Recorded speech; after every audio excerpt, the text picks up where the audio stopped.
Besok datang nggak? Besok ya. Kangen sama mama. Kan udah ketemu Sandy. Kangen sama mama. Ya beda lah istri sama anak.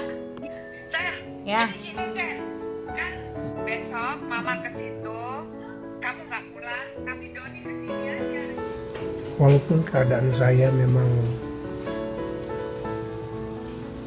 jujur saya lemah keadaannya dan telah lama merindukan untuk mencurahkan apa yang saya pikirkan juga selama ini.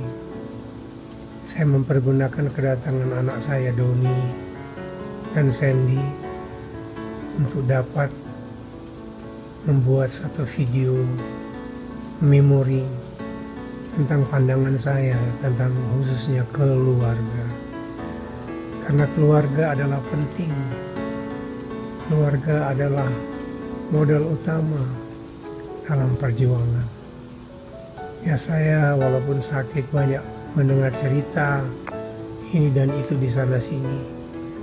Tapi saya mau mengajak semuanya untuk tidak bingung soal orang lain. Hari-hari ini adalah hari-hari kita bingung soal kita. Maksud saya, bagaimana hubungan kita dengan Tuhan? Kita kenal seorang bernama Musa. Siapa yang tidak tahu Musa?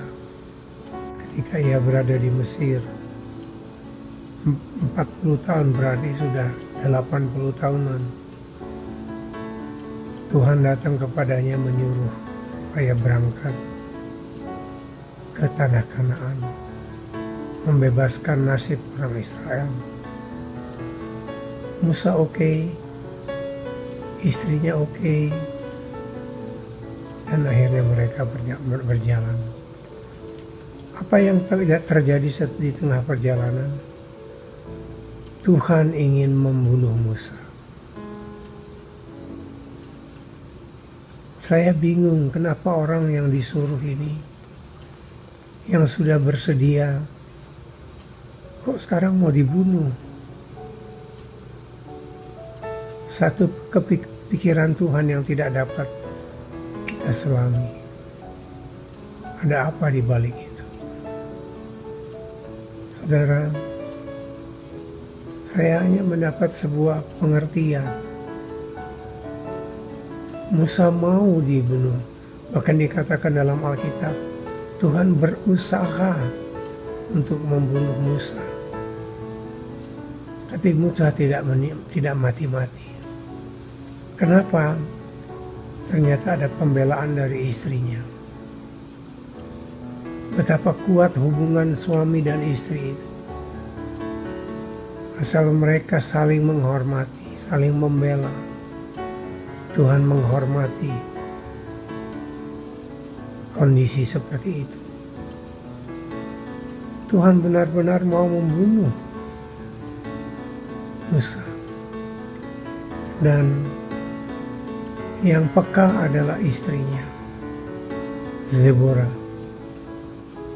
Zebora tahu persis bahwa ada satu hal yang penting bagi Tuhan, tapi tidak penting bagi Musa, yaitu menyunat anaknya yang laki-laki. Itu sebabnya Musa mau pergi dalam sebuah pelayanan. Tetapi Tuhan lebih suka seorang benar dulu dalam keluarga, baru bisa dipakai dalam pelayanan. Itulah mengenai prinsip Tuhan. Sehingga kita menemukan bahwa prioritas dalam kehidupan ini adalah pribadi kita dengan Tuhan dulu memang. Bagaimana hubungan kita dengan Tuhan? Apakah benar Tuhan masih di tempat yang utama? Apakah benar kita masih jujur, kudus, tidak kompromi?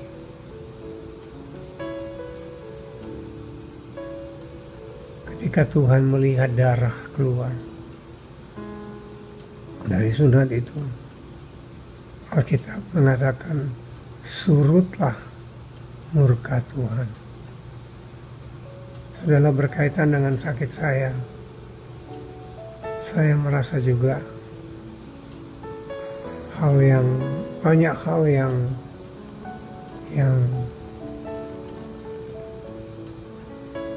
yang tidak saya mengerti, dan keluarga saya juga pun banyak yang tidak mengerti.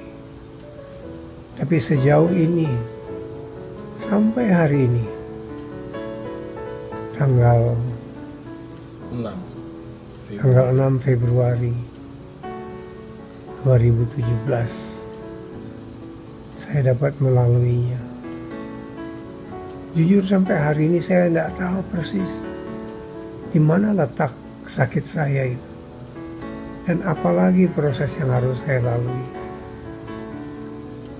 Itu sebabnya kejadian ini saya mengucap syukur kepada Tuhan, karena istri saya, Wanda yang saya kasihi, dan juga anak-anak saya full support atas kondisi dan keadaan saya. Itu sebabnya menyarikan apa yang terjadi dari kitab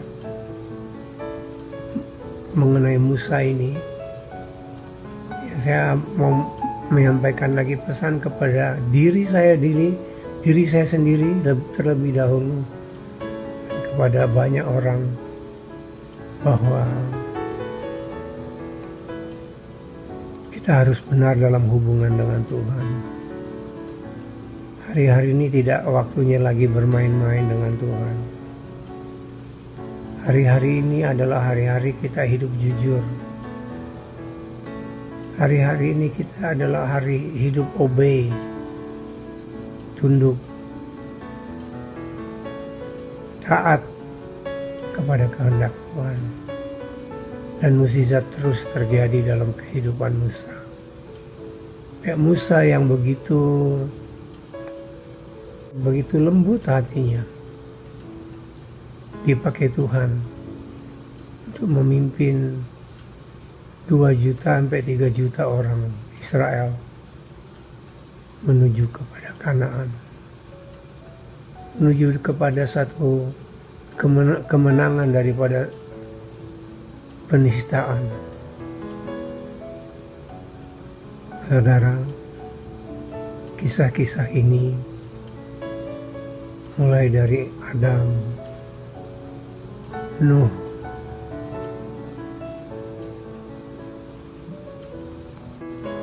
Abraham, sekarang Musa, banyak membuat hal-hal yang bisa dibedah lebih dalam lagi. Doakan saya supaya saya dapat sehat sembuh, dan itu menjadi konsentrasi saya untuk membuat intisari-intisari yang saya sendiri dapati, yang selama ini Tuhan berikan itu kepada saya. Seringkali memang melalui pergumulan yang saya rasakan, saya merasa tidak kuat, saudara.